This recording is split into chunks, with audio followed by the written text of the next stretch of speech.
Hello, everybody. Welcome to this brand new feature of a show. It's never been done before for us, but we're here on a Monday night of all times. And yes, it's very strange. However, I'm here, Mr. Hooley's here, and it's an exciting show. And already on the chat is lighting up. That means we are very much live. I should really start the show because it's just all rambling. But we are live, so please share this feed right now so people can get involved. What was that noise, Chris? No, it's just me putting a cup down. Under the stairs. So please share this around and please engage and comment and hello to you guys. We've got a great show coming up. It's a very short one compared to our normal shows, and it's for a very good reason. It's called there's a name for this, Chris, is there? No, it's book launch day, and it's Ross Young's book launch day. Ross Young's book launch day. I can't even get it out. Book launch day. I had a tooth taken out today, guys, and my mouth's still a bit rare. So that's probably why I can't speak. Normal inability to speak anyway. So should we get Russ on? We should indeed. It's his book launch day after all. What's up, fellas? Hello. It's Ross. He's not there yet. There he is. Hello, Ross. Hello. Welcome to Mr. Ross Young. How are you doing? Not too bad. Thank you. How are you, Ross? Today is the day that all writers wait for. They sit in the dark, they write for hours and hours on end, and then they release their book into the world. So how do you feel? After sitting in the dark for hours and hours on end, I've finally reached my release. Yes.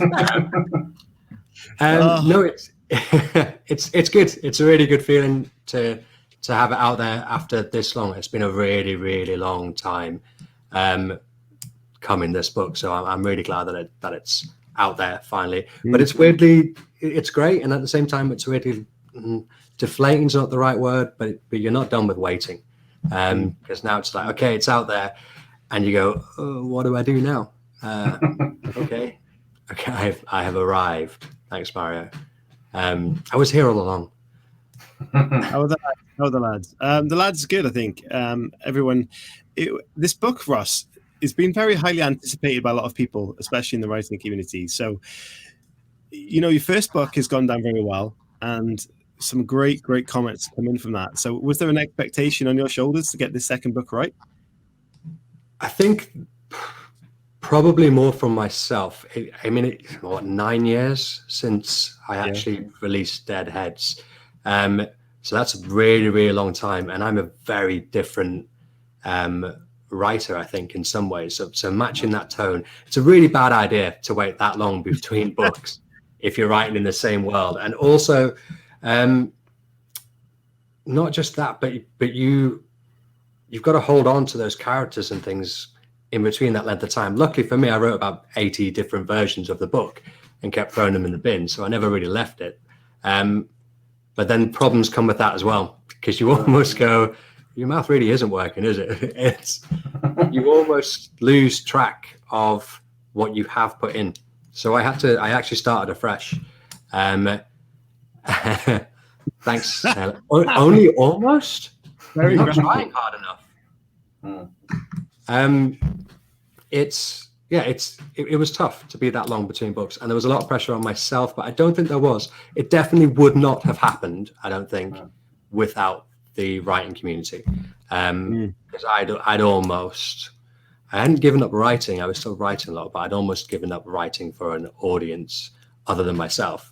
And given how weird Deadheads is and how weird Get Dead is, you can imagine how weird it gets when I stop thinking about other people reading it. So yeah, it basically, I think that it only happened because people started to say that they liked Deadheads. And as I was saying to you guys earlier, because I have no clue about marketing and I had no way of reaching a readership and stuff like that, it made a huge difference to me. So I really came back to Twitter about 12 months ago, and it made a huge difference to me. So it's out, and like Chris has read some of it, Hale has read some of it. Sorry, wrong one. Just creepy, Halo, just creepy. The special stalker. She says, we need your juice brain, Ross. Don't stop writing. And Mario says, we love you, Ross. So you got a good fan base, Ross. So, Ross, you've got a great fan base, and some of us have started reading Get Ted Dead already. But for those people who are watching and listening, that maybe they're discovering you for the first time and they're watching this going, who are these three guys and who's this guy? What do you say to them about your book and what's it about? Okay, so Gloomwood is the afterlife. It's obviously a fantasy afterlife, and well, it might not be. I don't know. Who does? But it's the afterlife. It's the Grim Reaper's afterlife, and there's a little bit more of a explanation as to why people end up there. It isn't completely given away, but there's a bit more of an explanation of it in Get Ted Dead. So Get Ted Dead is the story of a teddy bear.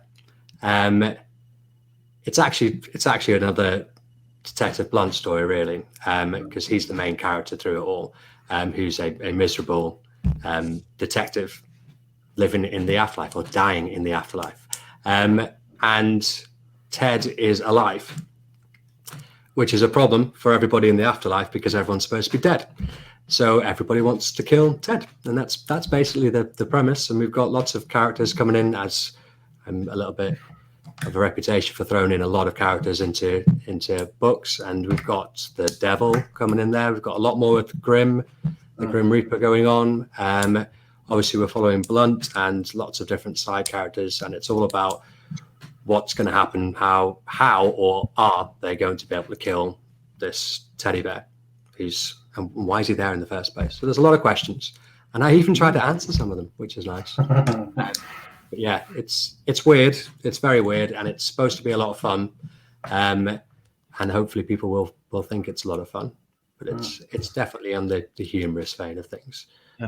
Ron says, I love how Ross says he only came on Twitter a year ago. He has 15,000 followers, and yet he thinks no one reads his books. It's not been bad, Ross. It's been bad. Okay, in fairness, I was on Twitter since 2011, but I only came onto it for a bit, and then I left, and then I came back on it about this time last year. Actually, for NaNoWriMo, I came back onto it this time last year. You don't have to defend it, Ross. It's fantastic. No, I do. I feel attacked. Well, they do say absence makes the heart grow fonder. So you gave people a little taste, and then you disappeared. All the followers mounted up, and then you came back to what, 15,000? All going, please come back, Ross. We need your juiciness. Yeah, it definitely didn't happen like that, but I'll pretend. That'll make me feel better. Hopefully, it's the same for Deadheads or the return of Deadheads. So Halo says Detective Blunt is my spirit animal.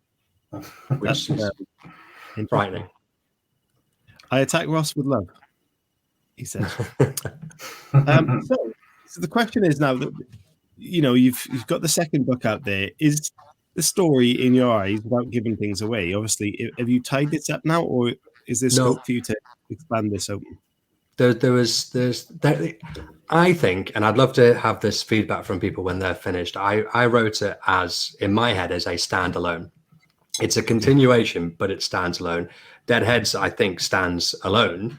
It's got a teaser at the end of it for what might come, and there is a teaser at the end of, it's like Marvel copied me, basically. Okay, a little end of credit scenes. There's a little teaser at the end of this about what might come as well, but it's a completely different story every time, and that's intentional. I'd really like people to be able to pick up any book that's set in Gloomwood and then go, I wonder what else has happened here before, without needing to know. But we'll see, because actually doing that is quite difficult when you're working in the same world with some of the same characters as you've used before.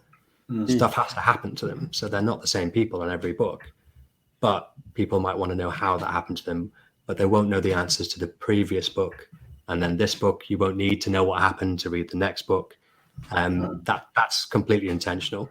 I don't want there to be a point where you go, right, okay, and that's the end of this, because I'm very, very selfish, and I want to be able to write more in that universe.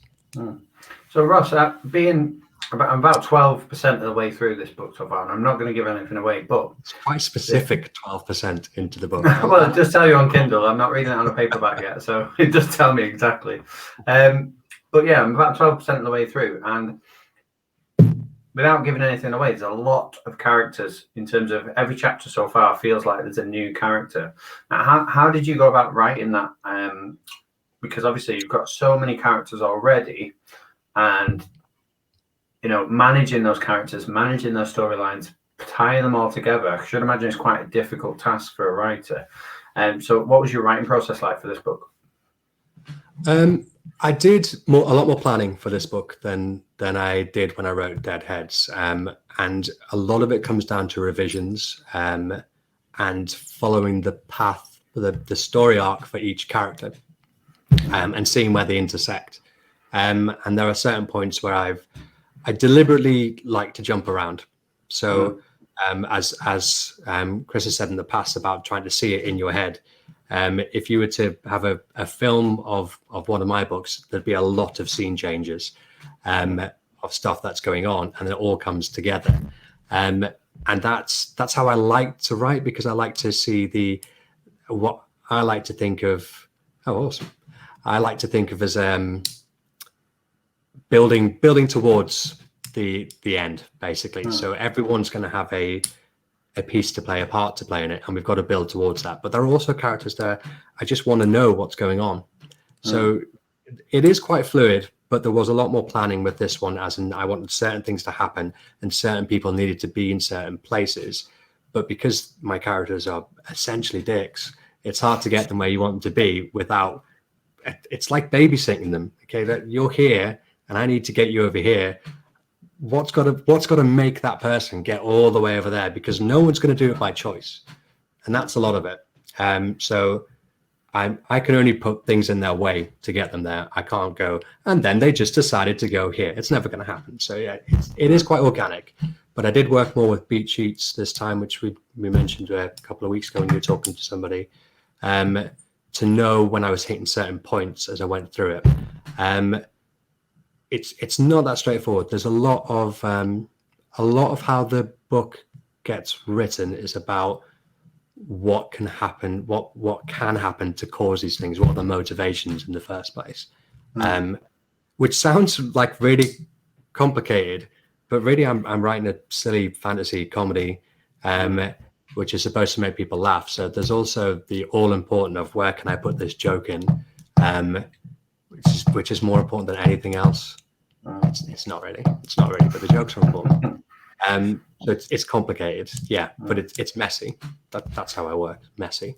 So Ross, what I love about your writing is your ability to make people laugh and to make your reader laugh in moments where they really shouldn't be laughing, because the topic is quite serious.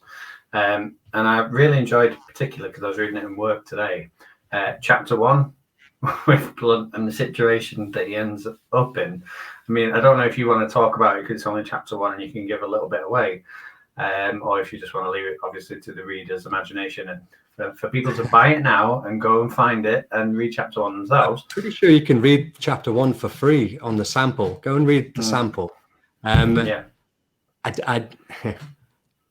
That was dangerous. There were actually a few things that in the editing process I took out, right. because my sense of humor can be quite dark, and also I think that it's a personality thing that when something serious is going on, I'll just try to make a joke instead, because I don't really want to face the seriousness of anything because I'm a child.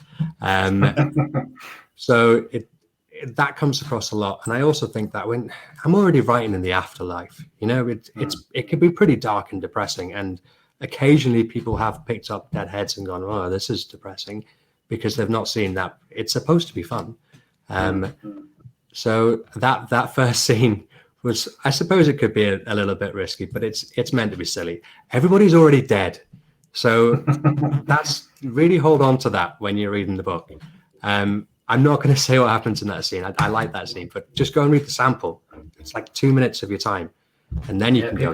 People can read it right now. So, read it right now, and then you'll be involved in our conversation.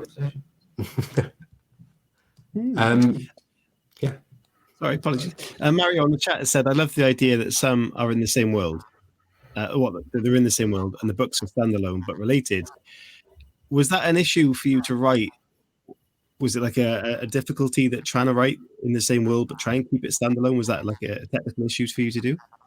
No, not really, because I think, and you disagree with me by all means, but I think that Deadheads does finish. I think that there's tiny loose ends there, and there's lots of, I wonder what happens to the characters later and stuff like that. But I don't think there's any really big questions where you're going, well, that wasn't answered at all. There are, but there aren't. There are questions about the world, but not about the actual story. So in Deadheads, the whole arc is there, and I think that's got a pretty strong resolution. At the end of it, although some people complain it happens too quickly, but at the end of it, quite a strong resolution. Don't they always? I'm trying really hard not to. And then, so starting again, if you like, it was coming back to those people, and it's a very different story. And coming back to it wasn't too difficult. But what was really, really difficult, and this is a very helpful piece of advice for anyone who's as stupid as me, don't write the blurb for the book you haven't written yet and put it in your first novel. Okay? That's a really bad idea, because I really put myself in a really tricky situation where I'd have lots of ideas. There are loads more ideas, but I couldn't write them until this book was finished. I hope you mean what I just said and not my book. No, he didn't mean that. He also asked, what did you do differently with this book launch compared to the first launch? Lessons learned. Is there anything different you did from launch day one? Launch day one, bear in mind that was 2011. So it was a very different world in terms of ebooks and publishing and stuff like that. And it was actually around the time when there was a bit of a boom in terms of people realizing that this was all out there and stuff like that. At the time I was working with somebody who just finished a PhD where they'd come to the conclusion that ebooks wouldn't work, which was great.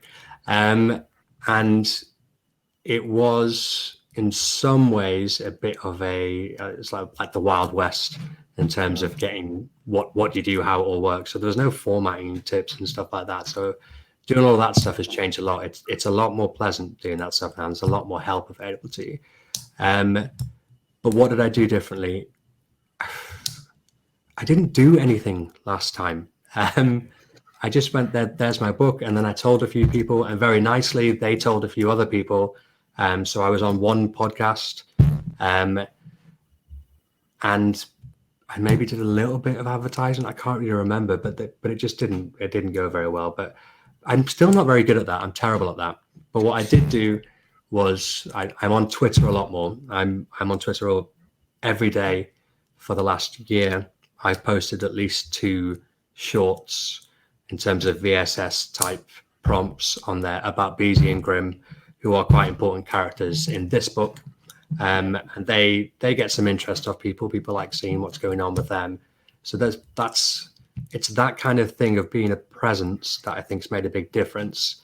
Being on Twitter and making those connections and that community is really important. And there's a lot of people who've picked up my book from here and have really liked it. So they've been waiting for this book. So I've been able to put out teasers.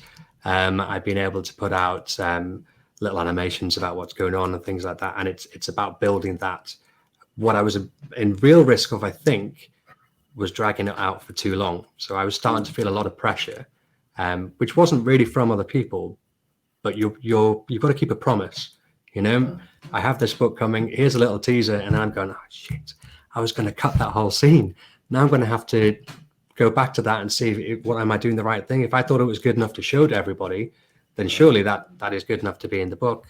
And it's about that engagement, I think. I don't know, there's no success story here by any means, but it's a very different feeling from putting out the last book, knowing that there were people who are waiting for this book.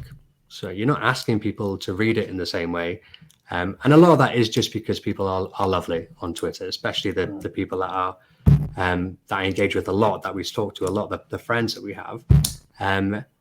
That's fantastic, but I think there's also a lot more support for just, okay, you're writing a book and it looks interesting. You've got to be and you've been quite good at this recently, Agate. You've got to be prepared to put it out there and say, look what I'm doing. Would you be interested in this? But what you've got to be really good at is going, I don't care if you're not interested at the same time, because you can't stop, you know. So that's Ross, a big thing. I was going to say, whilst we're on the interest, oh, can I hear my voice echoing? That's so weird. I'm going to carry on anyway, like a trooper. You talked about people being interested in your work, and for people watching who've never read your work, who could you compare it to, or what type of story could you compare it to? If they're out there now watching, going, oh, I kind of like this guy, I like the vibe of his book, it sounds okay. What would you think? Like, who would your book appeal to, basically? Just before I do that, I'm self-employed now because I hate interviews so much. And now I feel like I'm at a job interview again. Okay, so if some people say, I'm looking at you, Hurley, that it's fair to say there are comparisons with Terry Pratchett. I think I may have moved it a little bit away from that with Get Dead, but it's definitely in the weird, silly fantasy side of things. It's supposed to be fun, but there are dark undertones to all of it. So if anything, it's darker than something like that. There's a lot of humor in there. It's quite a difficult one to make comparisons with, to be honest. It is. It's a bit out there. Thank you. But it is. It's pretty hard to compare it with anything else, and I'm quite proud of that in a way. But it makes marketing much harder. So to an extent, I think that the humor in certain aspects and certain ways that I do phrase things are a bit Discworld-esque. But the story itself is quite, well, it's in the afterlife. So I said before, it's got a little bit of a Tim Burton vibe to it. Though nobody likes Tim Burton anymore, apparently. And Halo gets Monty Python vibes, which is really flattering. But I don't know. It's very difficult I'm not very good at showing off, basically. So it's difficult for me sometimes to say it's like this, it's like that. So it's lovely when other people will say it for me. So essentially, Terry Pratchett mixed with Monty Python, a little bit darker. So if you like those things, you'll enjoy it. Coming from Chris Hooley in the stadium there. I know. I'm in the stadium, guys. If you enjoy all those things, you'll like Get Dead. It's out now. You can buy it. If you're watching this for the first time, it's not normally like this, by the way. I don't know what he's done. Is this my fault? Are you I don't think know. it is. we don't point fingers on this show, Ross. Yeah, we think Deadhead's pretty unique, it says. Can't wait. But do you know what also is quite funny? Connor's writing notes down for the podcast, and everyone's talking about the podcast that where is it gone? The podcast that Ross is going to do with Connor whilst we're on the podcast with Ross. Come on, guys. And also cross-pollination of your marketing lines. That's what we'd say. Oh, of course. Yeah. We embrace all the love and glory. So you also asked, and I've got to say this, it's not a stupid question. There's no such thing as stupid questions, they say. Someone asked what was a VSS. Very short stories, because Ross was talking about that, and that's helping his promotion. I'm referring back to what you said. What I was doing with my new book at the moment, Ross, was putting the idea out there if people like this or not. That is something that I read a while back that can help gain momentum and sort of an investation. People becoming invested when you need your a work. Yeah, I think so. So it's kind of like a technique that can get people interested, waiting for it. So perhaps it's a good thing. I definitely think so.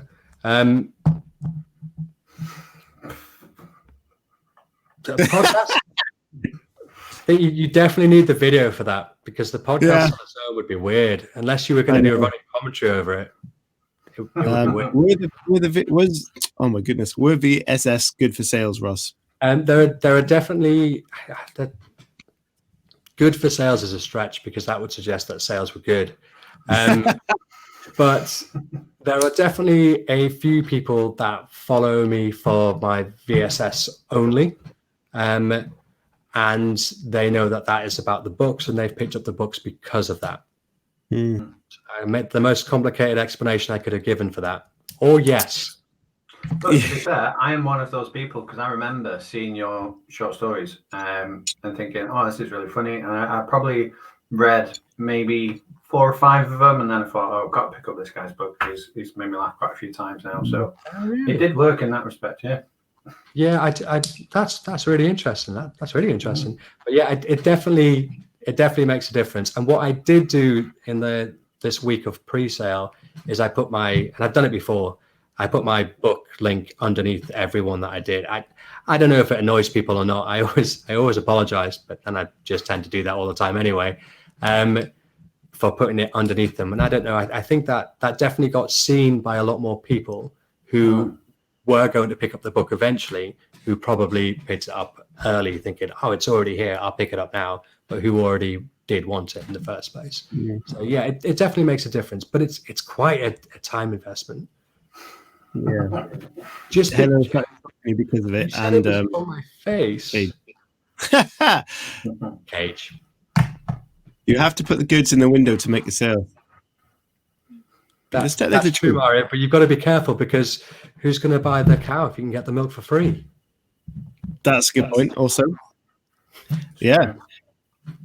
So, have you got any? Anyone on the comments, by the way, if you've got any marketing tips for us right now that we can share with everybody, and any suggestions, please send them in now, and we'll have a quick chat about them. But Ross, is there something you're trying to do specifically different to normal to try and promote this book? Is there something I'm trying to do different to normal? Yeah. The VSS things is definitely a thing. I've never done pre-sale before. I've only released one book before, and pre-sale didn't exist. But I only did it a week before. And I know that other people who I've spoken to about it and have said about it have said you released it this long before or this long before. And I just decided against all of it, and because I didn't think that the pre-sale was going to be very big, and I didn't want to lose momentum. So I kept it very short. And I can't say whether or not that's the right thing to do or not, because I haven't got enough experience of doing these things, but it definitely worked for me. Because I think had I been doing it for longer, I think that when you've got a channel, and I've only really got one marketing channel, and that's Twitter. And I think that if you're going to flood it all the time with our books, as we tend to, if you're doing other things like I am with the VSS and stuff like that, you can turn off people who are quite interested in what you're doing in other ways. And you've got to be careful to manage that in the first place, especially if there's people who you have a good relationship with who are interested in other things that you're doing, and then they're just getting hammered over and over again with your book. And especially if it's someone who went, I got it a week ago, can you just stop posting it over and over again? I do think that what I didn't do and what I'd love to have done was probably spend a little bit of money. I'm quite lucky in that I'm quite creative and I can do little videos and stuff like that, which catch people's attention. But I think that probably doing some paid advertising or hearing a little bit more about people who've used paid advertising and had success would be quite interesting. I've only a very little amount, and I've had absolutely no success with it. It would be really interesting to hear if anyone's had a good return of investment in that. Ross, I tell you, I've done probably 5 ads for like Amazon and stuff like that, but I think I've only managed to get 2 actually working. For some reason, the rest don't work, and the 2 I've done have returned absolutely nothing different to what I have anyway. For me, I'm either doing it wrong or it's completely worthless for me. It's a real skill. There's a lot to learn about it, about your keyword usage and how you actually work out your bids on adverts and stuff like that. And it's a lot to do. And I think that it's the sort of thing that would be almost worth having a little bit more money and being able to pay somebody who knows what they're doing to do it. I mean, that's why we have all these people that are paid to do search engine optimization, things like that. You can do it yourself. You're just not going to be as good at it. So Ross, weird question, but say you got to put your book in the hands of somebody today who was going to be snapped with a copy of it and they were going to be reading it. Let's just put it out there. Who would that person be, and why would you pick that person? Presumably they'd look happy with the book. Yeah, let's say they're reading it and enjoying it. That's a really hard question. Oh, in terms of just getting huge readership, you'd put it in someone like Joe Biden's hands, wouldn't you? I mean, could you imagine? But at the same time, I very much doubt that would be a very good representation of who might enjoy the book. Ricky Gervais would be awesome. Ricky Gervais was the reader. He'd be quite good, especially if he was laughing. That would be a winner. That's a really hard question. Yeah. We've avoided all politics the last few months specifically, and now it's Ross has just brought it up. So I haven't brought up politics. I'm just saying that if I want to put it in someone's hand, it was getting seen by a lot of people. Imagine that though. Get Ted Dead is in his hands and he's on the podium and he goes, "I beat Trump because of this, man." Everyone just stares at your book. You have like, read it and went, "What?" Oh my God, what have we done? We got a question saying, interested in who does or doesn't have an email list. I personally don't have one. Chris, do you have one? No, only my contacts in my phone.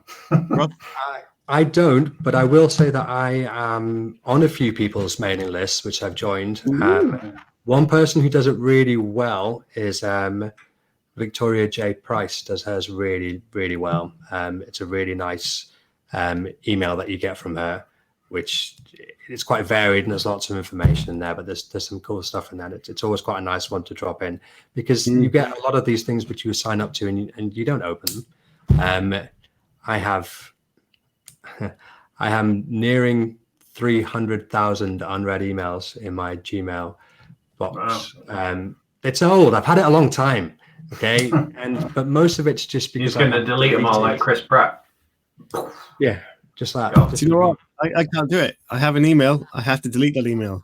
There has been a study recently, and I'm throwing this in your face. There's been a study recently that says it's not worth your while. That people who go through and filter and organize their inboxes are just wasting their time. I see an email, I delete it, and that's it. I can't have a full. I don't like my e-box. Don't even pause to read. That's worrying. People love Victoria, by the way. Yeah, she's awesome. She's very supportive on the right community. She's like a blonde you, Mario. Okay. Ross has so many emails because he's a spy. If I was a spy, this would be a really bad cover. Let's be fair. Oh, it'd be a great cover. It's actually a rocket turret that's waiting to go off. Yeah. I'm actually in a submarine right now. Yep, that's what it is. Yeah. That's why Huli sounds echoey. Yeah. I'm spy too. And I'm in the sea. This isn't really Diet Coke. Man overboard. Cool. So, I think people should know where to get this book from, Ross. Sure, that'd be good. You can get it from Amazon. There you go. That's where you go to get it. Or just go to my Twitter and find me there. It's a weird handle. It's @InkDisregardIt, which is a weird handle. But Chris is going to put that up on the screen, aren't you, Chris? Oh, yeah. You have to tell me. While we're on, can we say happy birthday to Anna Mossacat? Yes, we can indeed. We can sing it if you want, or you could. I'm not going to do that. Nope. Is this correct? That's almost. It is. I think that is correct. Open it. Right? Ink, disregard it. Yeah, that's correct. Yeah. It's easier if you put capital letters. Oh, is the capital? It doesn't matter. It doesn't make a difference, does it? Oh, okay. Yeah. What is the origin story of that handle, please? Says one of the wrong week. I, for a long time, I was a teacher, and I didn't want to have a public-facing profile in any way. So I had a handle that was ink that I used in a lot of places, and I used that on a few other writing sites, most of which don't exist anymore. And because I didn't want that to be out there, I was everybody's a teacher. And I was working in international schools, and parents were particularly keen on finding out more about these mysterious teachers that come in. So they do a lot of searching and Googling and Facebook stalking, and I'm quite paranoid about that sort of thing. So I have strange handles all over the place trying to. You're not doing anything to make yourself sound not like a spy. I know. I heard that as well as I was saying it. So while I was traveling internationally, not wanting people to know who I was, I didn't use my real name. So that's why that's a weird handle. And I've kept it because obviously it's confusing when people start to change their handles and stuff like that. I only started putting my face on Twitter around about February, I think. The face that for the same eats reason. As well, is this face mine? Yeah. You don't know. Come on, if I was going to pick a face, it wouldn't be this one. Let's be fair. Okay. That's right. The backstory to Kevin's spy roots. Yeah. Yes. Happy birthday to Anna. Thank you for highlighting that. And everyone saying happy birthday to you. And indeed, Anna Mosercat's birthday. She's the support of the show. I don't think she's watching right now, but we can say happy birthday to her on Twitter at least. Oh, we could sing it. Well, Chris, you're more than welcome. Sing it. You're desperate to sing it. Off you go. I think we should all sing it. It's all or nothing, in my opinion. Well, you've answered that question. So, what else are we going to say? Chris has got a great voice. Ross has got a great voice. Like, this, really, this is made to be. This is the Anna Mosercat birthday tribute act. Sing, dance, the slaughtered goat in sacrifice. I'd be more likely to do the last one on camera. Have you got a goat to hand? Yeah, a handy goat that I keep here in my submarine. That.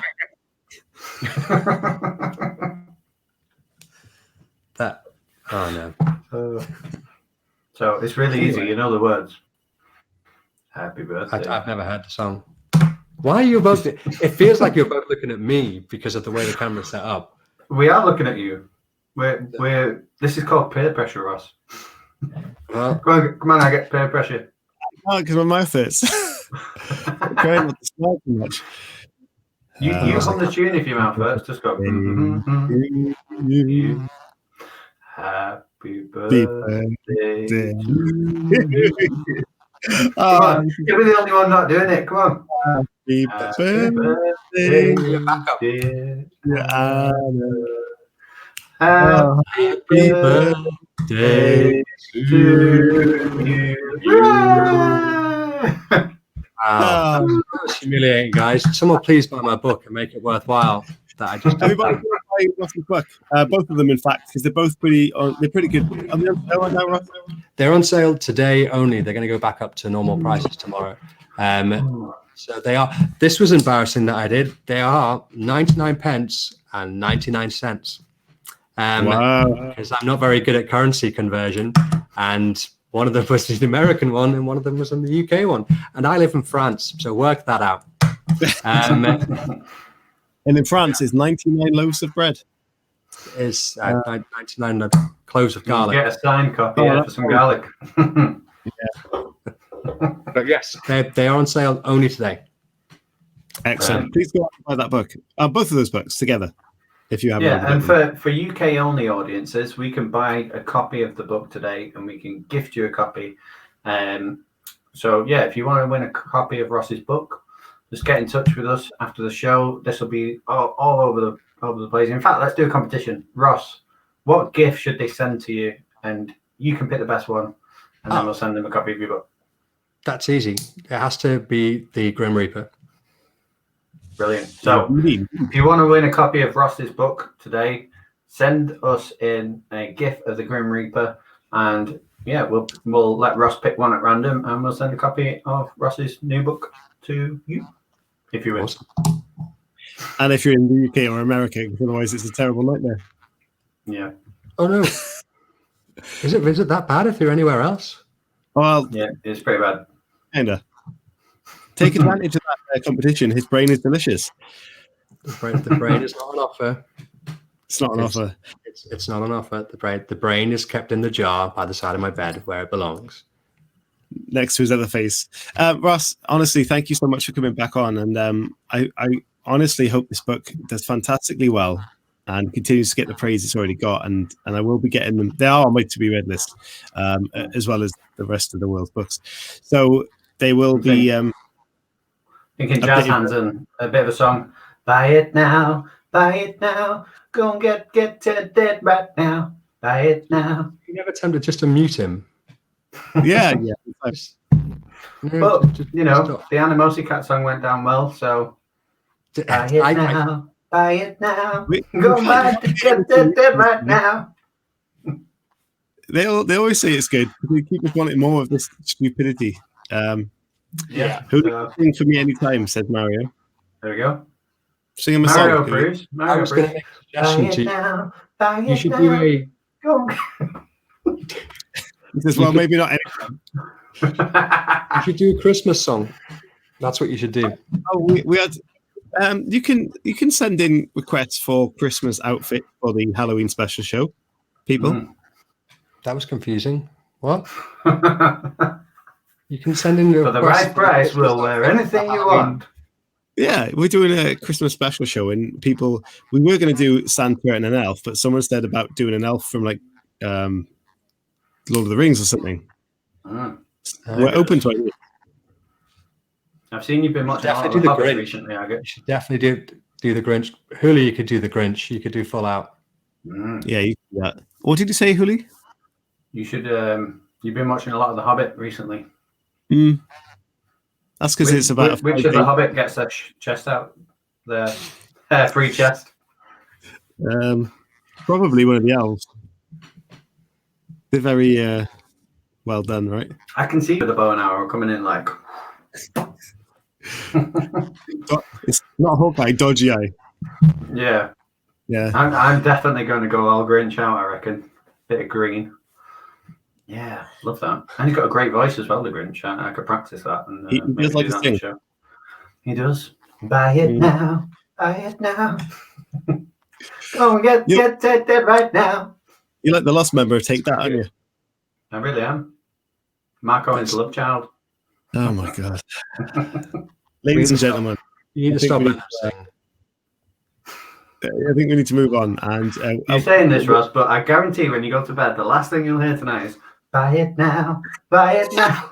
Go get it right now. Me because now I'm just going to think the last thing that happens tonight when I go to bed is I open a cupboard drawer to find you in there. Buy it now, buy it now. Stop it. The most animated Huli's been since Halloween. That is true, and there's a good reason. But he's just happy right now. He's not today. He's just been drinking a specific drink that has certain numbers of E's in it. No, just Diet Coke, man. Just Diet Coke. Numbers. Anyway, we got to get the show finished because people will definitely not come back ever again. And I think Huli's got too much sugar. Please go out and buy Ross's book and let us know what you think. And please leave him a review. I'm pretty sure Mr. Huli will be doing that very soon because he's already 12% through. 12%. Very quick. Why? You just had specific he was at 12%. Only got 88% left to go. So buy it now. Buy it now. I'm going to go. We're all going. Guys, look out for our new features. And if you're interested in doing this, email us. We'll sort it out. You said if you're interested in doing this and just playing it. You're interested in doing different advert. I get different advert. Oh, dear God. Yeah, from us, guys. Nice to see you. Definitely a new way of dating. If you're interested in doing this. Bye.